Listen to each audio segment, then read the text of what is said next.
কলকাতায় মানিকতলা মেইন রোডের ওপরে দোতলা বাড়ির একাংশ ভেঙে পড়েছে বা দোতলা বাড়ি ভেঙে পড়ে আহত হয়েছে দুই শিশু, যাদের মানিকতলা ইএসআই হাসপাতালে নিয়ে যাওয়া হয়েছে। আজ সকাল ৬টার ঘটনা। দোতলা বাড়ির একাংশ হুড়মুড়িয়ে ভেঙে পড়ে দুই শিশু আহত হয়েছে। পাশের একতলা বাড়ির ওপরে পুরনো বাড়ির পিছনের অংশটি হঠাৎই ভেঙে পড়ে।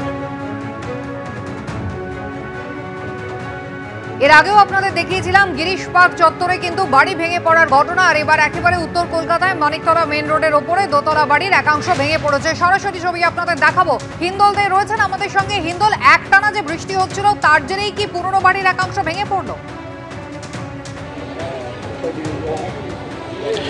একেবারেই দেখো, দীর্ঘদিন ধরে এই বাড়িটি জরাজীর্ণ অবস্থায় রয়েছে। যেহেতু তোমাকে দেখাবো, ক্যামেরা পার্সন সুবীর রায়কে বলবো বাড়িটার ছবিটা দেখাতে।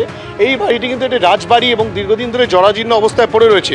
এই যে টানা বৃষ্টির জোরে ইতিমধ্যেই আমরা দেখেছি যে বেশ কয়েকটি বিল্ডিং কলকাতা শহরের মধ্যে ভেঙে পড়েছে। এক্ষেত্রেও যেটা মনে করা হচ্ছে পুরসভার তরফ থেকে, পুলিশের তরফ থেকে, যে টানা বৃষ্টির জেরেই কিন্তু এই বাড়ির একাংশ ভেঙে পড়ে। ভাঙা অংশটা একবার দেখাতে বলবো। তুমি দেখতে পাচ্ছ যে এই যে সামনের অংশটা ভেঙে গিয়েছে, এই অংশটা কিন্তু ভেঙে গিয়ে ঠিক পাশের যে বিল্ডিং রয়েছে, পাশের বিল্ডিংয়ের যে কেয়ারটেকারদের থাকার যে জায়গা, সেখানে কিন্তু অ্যাসবেস্টাস দেওয়া সেই ঘরের মধ্যে গিয়ে কিন্তু পড়ে এই বিল্ডিংয়ের ভাঙা অংশটি। স্বাভাবিকভাবেই তাতে কিন্তু সেই কেয়ারটেকার এবং তার পরিবারের লোকজন যারা ছিলেন তারা কিন্তু কিছু বুঝে ওঠার আগে হুড়মুড়িয়ে সেই বিল্ডিংয়ের অংশ ভেঙে পড়ে এবং তাতেই কিন্তু দুজন শিশু তারা আহত হয়েছেন। তাদেরকে মানিকতলা ইএসআই হাসপাতালে ভর্তি করা হয়েছে। কলকাতা পুরসভার ৩২ নম্বর ওয়ার্ডের অন্তর্গত এই মানিকতলার এই যে পুরনো রাজবাড়ি, সেই রাজবাড়ির একাংশ ভেঙে পড়ার ফলেই কিন্তু এই ঘটনা তেমনটাই কিন্তু স্পষ্টভাবে দেখা যাচ্ছে। আমাদের সঙ্গে রয়েছেন এখানে ৩২ নম্বর ওয়ার্ডের কাউন্সিলর শান্তিরঞ্জন কুণ্ডু। তার থেকে একবার জানবো, শান্তিদা, কি পরিস্থিতি? এটা তো পুরনো একটা বিল্ডিং, রাজবাড়ি। এটা অনেক পুরনো বাড়ি।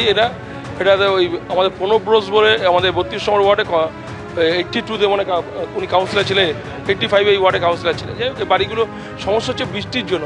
আমরা কলকাতা কর্পোরেশন থেকে তো বিপজ্জনক বাড়ি বলে তো একটা নোটিশ লাগিয়ে দিই। সমস্যা হচ্ছে নোটিশ লাগানোর পরে এবার বাড়ি যাদের বাড়ি তাদের এত লিটিগেশন থাকে শরিকদের। ম্যাক্সিমাম আমি আমার এই 10 বছরের অভিজ্ঞতা আমি দেখতে পারলাম যে ম্যাক্সিমাম ওই নোটিশটাই লাগানো থাকে, কোনো কাজের কাজ হয় না। এই বিল্ডিংটার ক্ষেত্রেও কি বিপজ্জনক বাড়ি লাগানো ছিল পৌরসভা থেকে লাগানো ছিল রীতিমতন, কিন্তু যা কিছু হয় না। তার কারণে শরিকদের জন্য সমস্যায় পড়ে থাকে। এই বাড়িতে যিনি থাকতেন প্রণবদার, এই যে বিপজ্জনক বাড়ির অংশটা ভেঙে পড়েছে, এখনও তো অনেকটা অংশই বিপজ্জনক অবস্থা রয়েছে। স্থানীয় মানুষজন তারা আতঙ্কের মধ্যে রয়েছেন। সেক্ষেত্রে আপনারা কি ব্যবস্থা গ্রহণ করবেন? আমরা যোগাযোগ করেছি কলকাতা কর্পোরেশনের সাথে। খুব কিছু যেই অংশগুলো মনে হচ্ছে ভেঙে ফেলা উচিত, নিশ্চয়ই সেগুলো ভেঙে ফেলার ব্যবস্থা করা হবে। সুতরাং কাউন্সিলরের কথায় যেটা বক্তব্য, যে এখানটায় কিন্তু অনেক দীর্ঘদিন ধরে এই বাড়ি বিপজ্জনক বলে ঘোষণা করা হয়েছিল পুরসভার তরফ থেকে। ক্যামেরা পার্সন সুবীর রায়কে বলবো একবার ছবিটা দেখাতে। ভিতরের অংশ, অর্থাৎ কিনা যে ফ্ল্যাটের পাশের যে কেয়ারটেকারদের ঘরের ওপরে ভেঙে পড়েছে। তুমি দেখতে পাচ্ছ যে গাছ রয়েছে, যে গাছটি আঁকড়ে ছিল এই পুরনো বিল্ডিংকে।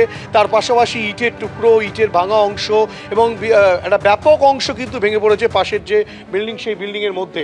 তাতেই কিন্তু মোট দুজন শিশু তারা কিন্তু আহত হয়েছে। তারা গুরুতর আহত। তাদেরকে ইএসআই হাসপাতালে স্থানান্তরিত করা হয়েছে। গোটা বিষয় নিয়ে পুরসভার যিনি এখানকার ৩২ নম্বর ওয়ার্ডের কাউন্সিলর, তিনি যেটা বলছেন যে এই বিল্ডিং নিয়ে আইনগত জটিলতা রয়েছে, কিন্তু বিপজ্জনক বাড়ি হিসেবে এটিকে ঘোষণা করা হয়েছিল। স্বাভাবিকভাবেই এই যে বাড়ি, ওরা একবার দেখাতে বলবো সুবীর রায়কে, বাড়ির পুরো অংশটাই কিন্তু বিপজ্জনক অবস্থায় রয়েছে। তাতে কিন্তু যে কোনো মুহূর্তে বড়সড় আবারও দুর্ঘটনা ঘটে যেতে পারে। সেই কারণে পুরো এখানেই জানতে চাইবো, বাড়িটি বিপজ্জনক জানা ছিল, পুরসভাও জানতো, কিন্তু তা সত্ত্বেও এখানে মানুষজন বসবাস করতেন, তাদেরকে অন্য জায়গায় স্থানান্তরের কোনো বন্দোবস্ত করা হয়নি। দুটি শিশু আজকে আহত হলো, আরো ভয়ানক দুর্ঘটনা তো ঘটতে পারতো।